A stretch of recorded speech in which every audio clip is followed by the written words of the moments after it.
Hello everybody, welcome to educational classes. Today we will discuss NCERT chapter 1st, which is crop production and management. In previous classes we have already discussed the step 1st and step 2 of agriculture practices, which was preparation of soil and selection and sowing of seeds. In today's class we will discuss about adding manures and fertilizers.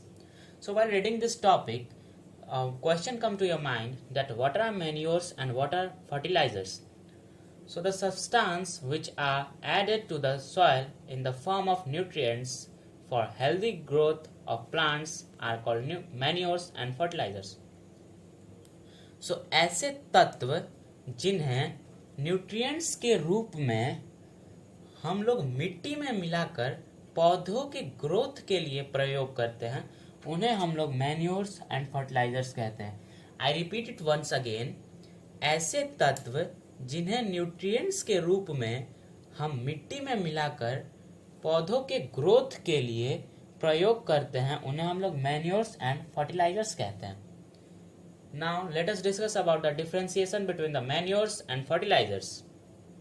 So the very first point in the manures is it is mainly decomposed of animal dung and plant material. Manures जो होता है जानवरों के गोबर का decompose होता है, और तो और यह प्लांट मटेरियल का भी डिकम्पोज होता है. यानी कभी कभी हम लोग देखते हैं कि किसी किसी पेड़ से पौधे झड़ के नीचे गिर जाते हैं. कुछ दिनों के बाद वो मिट्टी में मिल जाते हैं और वो डिकम्पोज हो जाते हैं. तो ऐसे बनता है हमारा manures. So now the coming to the point number second, it makes the soil porous and improves it water holding capacity. मतलब यह सॉइल को छेदीला बनाता है, छेदनुमा बनाता है, और यह मिट्टी का वाटर होल्डिंग कैपेसिटी यानी पानी को रोकने की क्षमता को बढ़ाता है. Now coming to the third point, it helps in increasing population of soil organisms which maintain soil fertility. यह मिट्टी में उपस्थित सॉइल मिट्टी के जीवाणु को बढ़ाता है, जिनके द्वारा मीन्स जो जीवाणु होते हैं वह मिट्टी के फर्टिलिटी को बढ़ाते हैं. That's why the soil organism are called the friends of farmers. इसीलिए ये जो सॉइल ऑर्गेनिज्म होते हैं किसानों के दोस्त कहलाते हैं. Now coming to the point number fourth, it is rich in humus. Here the meaning of humus is नमी. यह नमी में भी इसमें नमी भी होता है, यह नमी में भी अच्छा खासा होता है.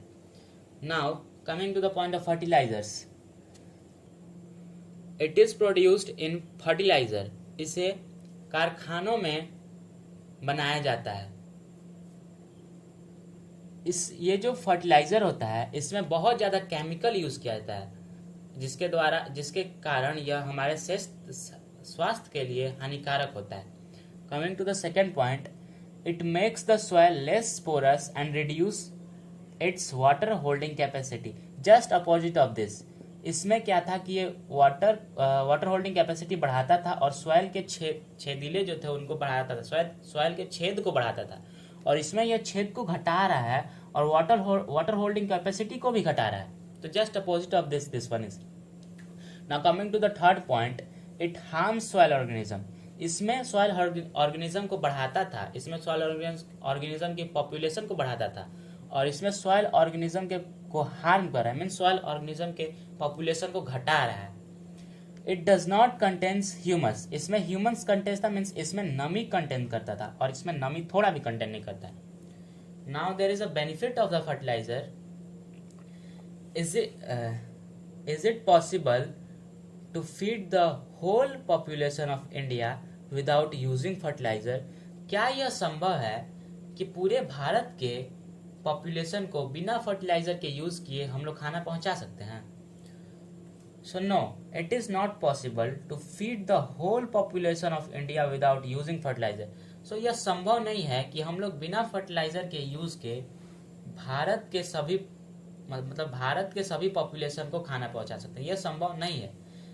क्यों नहीं है? Because only the fertilizers have the capacity to grow the plant very fastly and it produce more and more crops. सो यह जो कैपेसिटी है सिर्फ फर्टिलाइजर में है कि वह प्लांट को बहुत तेजी से ग्रोथ करा सके और तो और यह हमें क्रॉप्स भी ज़्यादा दे सके. So we have completed step 3 also, which is adding manures and fertilizers. So in next classes we will discuss about irrigation and protection from weeds. Till then, stay connected. Thank you very much.